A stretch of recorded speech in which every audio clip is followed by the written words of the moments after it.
My sub played 5 brilliant moves in a row. Let's blind react together. I've never seen this game in my life. We're following it from the black pieces, which is our subscriber. Okay, the game starts E3. Sub goes E5, good. D4 and takes. Takes, and then queen f6. Okay, very early queen trade. That's all I have to say. Usually in chess, you don't play your queens first. You know, you develop your pieces. Don't you move your queen out in the opening. That's kind of like the traditional advice. Takes, takes, and then knight f3. Okay, d5 I really like, taking up for the center.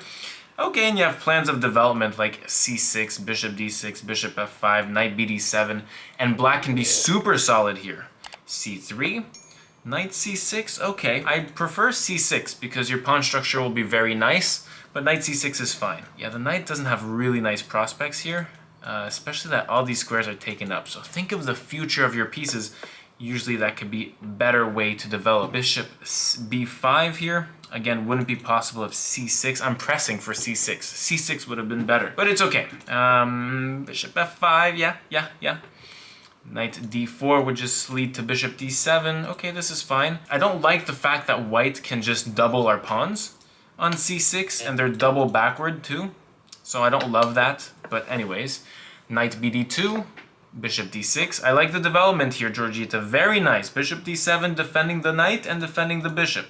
Really, really good assessment of what your opponent's threats are. Super nice. By the way, my sub is 1000 elo, so let's go easy on him, but not that easy, you know? Knight takes c6. Bishop takes c6 is fine. I like b takes because it wins a tempo on the bishop. If you take with the pawn, you're attacking the bishop. Bishop must go back, and then you have like c5 things. Even you've opened up the b file so you can do an annoying rook b8, and when this bishop wants to get out, white kind of have to do b3 first. So bishop takes c6 only offers this less minus the bishop pair that you have just right there. But yeah, bishop takes was played anyways. Castles, castles. Okay, and we get into a really early endgame. I'm really curious as to what these 5 brilliant moves are. I don't know about you. Without a queen on the board, I don't know what's gonna come out of this. Knight f3 is played, and then we go rook f e8. Okay, I like this on a semi-open file, kind of going with knight e4. This bishop is terrible for the white pieces behind the pawn structure, versus this bishop that's pretty nice, right? Axing both wings. So knight d4, speaking of which, attacks c6. c5 I expect very nice. c5 attacking the knight. The tempo moves are very nice too. Okay, knight f5. Now you have to check it out. You have to see that the knight on f5 is threatening to take your really valuable bishop. So go back to f8, is my opinion. But bishop e5 is just as good, less f4. Yeah, I think on f4, you can allow yourself to play bishop d6 because there's such a hole on e4. Because white have created here a backwards pawn on e3.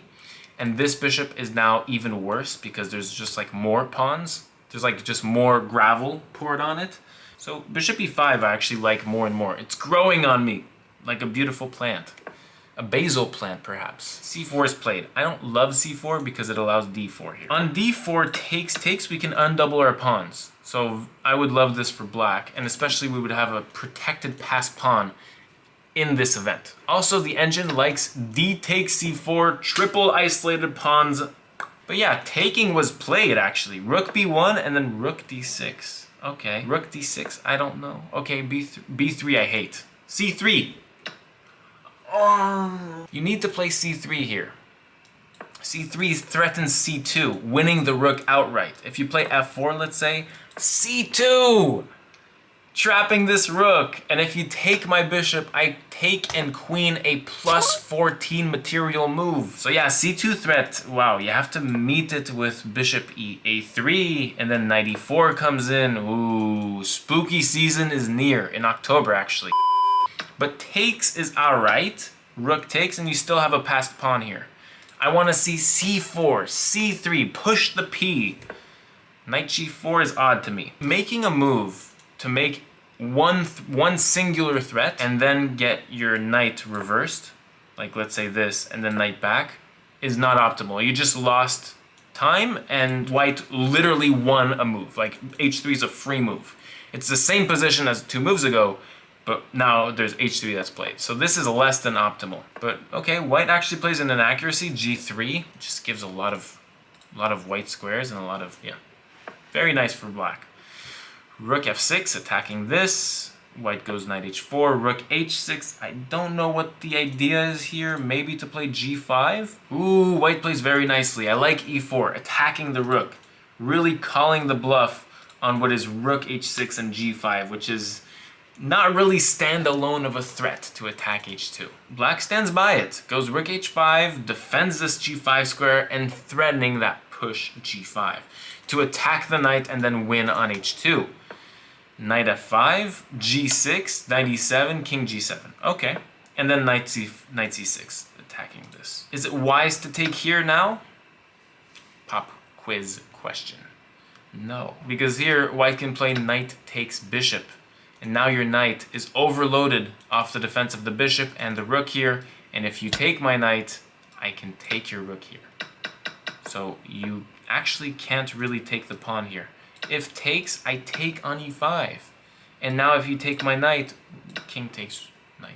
So knight c6 is a nice resource, bishop d6, and now d5. This was all played in a blitz game. I'm pretty impressed. For 1000 elo, it's pretty fire. Tell me in the comments whether you think this was impressive so far at move 26. e5 played. Whoa, that gives a pawn. Yeah. Good. Good. The rook is a bit out of play, but I would have taken with the knight first, just because it attacks this knight, and the knight going here is dull. And after knight takes here, then bishop takes, or even rook takes, and here you're fine. Like after bishop here, oh, this does give bishop b2. Yeah, okay, actually, I take back my words. On this, you would take with the bishop, and then play bishop d4 to defend this, and then axe your bishop against that king. In the center, super stable and nice bishop. But okay, bishop takes, not the end of the world. I'm being a bit picky. If I'm being fair, I'm being picky. King h6. The king and rook are kind of out of play in this position, just because of what they're controlling, what they're doing on the board. They're not doing much. This rook is defending the knight, and that's about it. Bishop takes, rook takes. Okay, that alleviates a lot of the passiveness in the black position. I can feel like I can breathe compared to 2 moves ago. So that's nice. Yeah, white should have kept their bishop, lasering bishop on this diagonal, played like rook b7 and infiltrated here. Takes, takes really makes the black pieces look nice, and ultimately you're up 2 pawns in an endgame. Rook c1, okay. Yes, you're acknowledging that, look, it's double isolated pawns, you're 2 pawns up at the end of the day, and white can just double rooks and really put some pressure on c5. So a5, rook b5, and then a4 gives a pawn. I think black should do rook d8 and take the measures to defend this on c5, or to counterattack, taking another vulnerable pawn or attacking more than 1 vulnerable pawns here. But okay. Here, this wasn't played. Instead, white goes for this pawn. They can go for a second pawn, but I like Georgita's move, rook e2, infiltrating. Where are the brilliant moves? Where are the brilliant moves? Let's see. Rook takes c7, and this is approaching a completely drawn endgame. Actually, we have arrived to the destination of the completely drawn endgame, just because it's the exact pawns on the exact squares, and there are no atypical features of this position that would make it winning for any side. Rook takes a2, rook, okay. I don't like this, because now white is coming in with some h7 threats. f5, yeah, okay, f5 is what I had, but I guess it gives rook b7, and you're attacking the h7 pawn. So, you know, it's coming. Rook a1, king g2, and an a3 is a mistake. Ooh. Instead, defensive measures need to be taken seriously into account. Something like this or this. I don't know why rook g8, because on rook g5. And here, wow, you're saving the g7 square, and I'm not expecting Georgita to find this, you guys. I appreciate the counter-attacking chances Georgita is betting on. a3, a2 could come in sweet. White is winning here on account of g4 immediately, threatening g5, king up, and then mating things. Let's say a move like a2, okay? Here it's mate in 4 to check, king up, check, king up, check, king up, and then this is mate.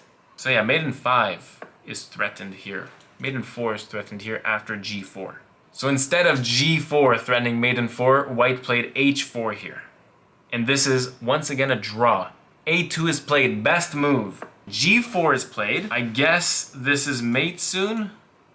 Something like this. This is a winning position for the black pieces. All they have to do is play the clearance sacrifice, rook g1 check, king takes, and then a1 queen with check on this king.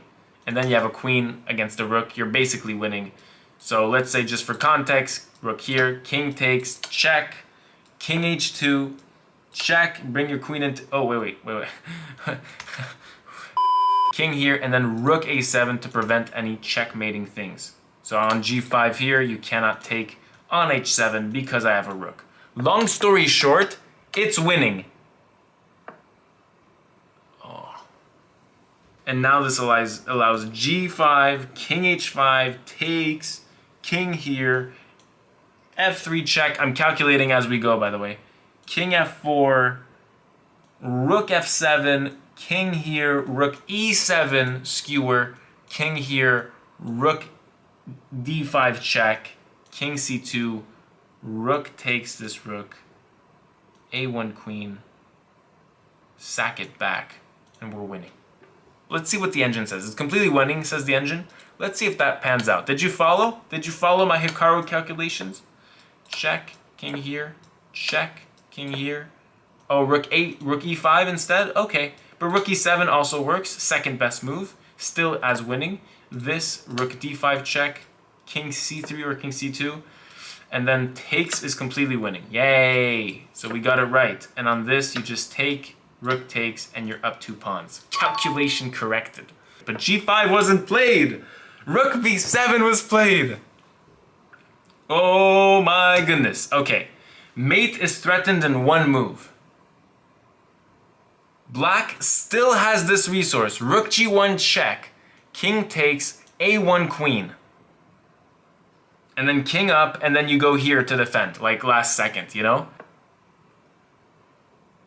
Oh my goodness! It's giving mate in 2 ways. What was played? What was played? What was played?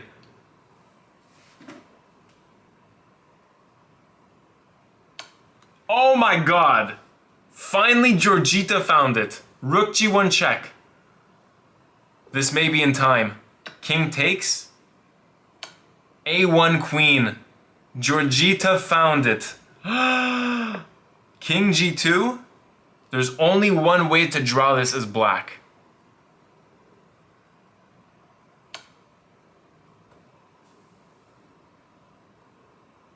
Oh my goodness. What is going on? Sacrificing a queen? King takes? Rook a1 check? King g2? Rook g1! Sacrificing the rook. This is called the mad rook or the mad cow. Here, if king takes, it's stalemate. Black has no more moves, it's a draw. So the king goes up. And now rook g3 is played. You can't take the rook 2 ways. It's draw both ways. And now king e2. Rook e3, 3rd brilliant move. In my book, it's 4 brilliant moves because queen g1 sacking the queen is brilliant, only move. King f1, and then you sack the rook another time, and it's all brilliant. 5 brilliant moves in a row. Rook g3, and now it's a forced draw because the king goes to h1, h2, and the rook follows suit, giving the rook all the way through. Georgita is the GOAT of that position. That was a GOATed combination. Oh my goodness. And in this position, the black pieces saved what otherwise was a completely losing position. Have an amazing day and see you next time. Thanks for liking the video.